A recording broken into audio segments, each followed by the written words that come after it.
Okay, so what we're going to look at first with this rational function is determining the domain and then the points of discontinuity.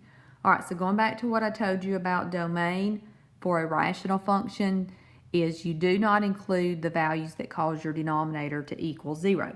So just start with your denominator, because that's what we got to figure out first of all, is what causes this denominator to equal 0. Now, this being a quadratic function, then what you're going to want to do is factor this, and this will factor as x minus 2 times x minus 1. So if you solve x minus 2 equals 0, you're going to get positive 2, and then x minus 1 equals 0 is going to give you x equal positive 1. Okay, now those are the values that cause your denominator to equal 0. So when you're asked about your domain, remember your domain is actually everything but this, because domain is what x can be, and these are the two values that it cannot be. So you would just state that your domain is all real numbers except x equal 2 and positive 1. So same way we have described domain before, okay? Now, when it comes to the points of discontinuity,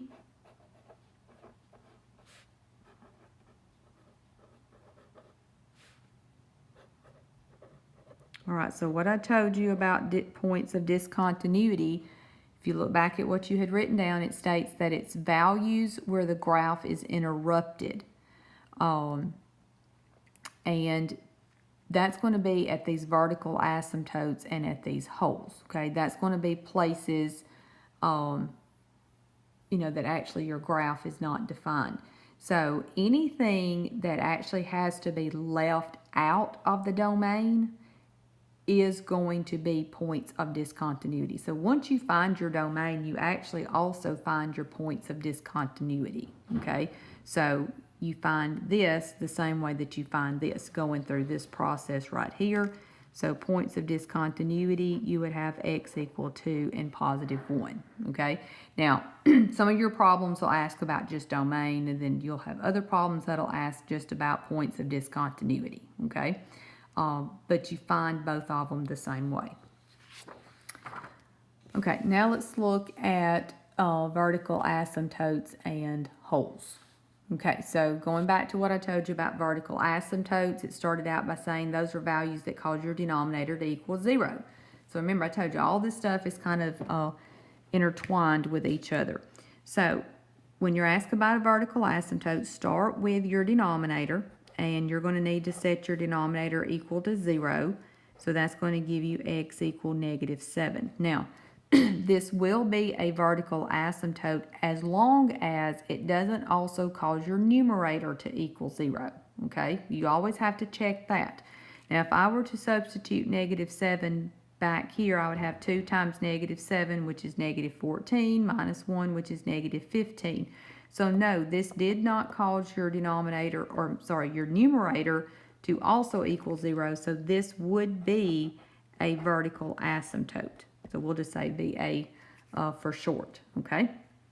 Now, on the second example that I have here, again, you're going to take your denominator, and we're going to need to set our denominator equal to 0. This one you will need to factor. And in order to get your negative 6 in the middle, you need negative 7, positive 1. So we get x equals 7, and we get x is equal to negative 1. Now, before I can identify what's a vertical asymptote, what's a hole, remember I have to check it with my numerator, okay? So start with the 7. So if you were to substitute 7 in your numerator, and you can just use a calculator to help you with this, you would have 7 squared minus 7 times 7. Well, 7 squared is 49. 7 times 7 is 49. So you have 49 minus 49, which is 0. So if it also causes your numerator to equal 0, then it's actually just a hole in the graph. It's not a vertical asymptote. Okay, so then checking the -1, but if you're to substitute -1 in your numerator, you will not get 0. So that means the -1 is going to be a vertical asymptote.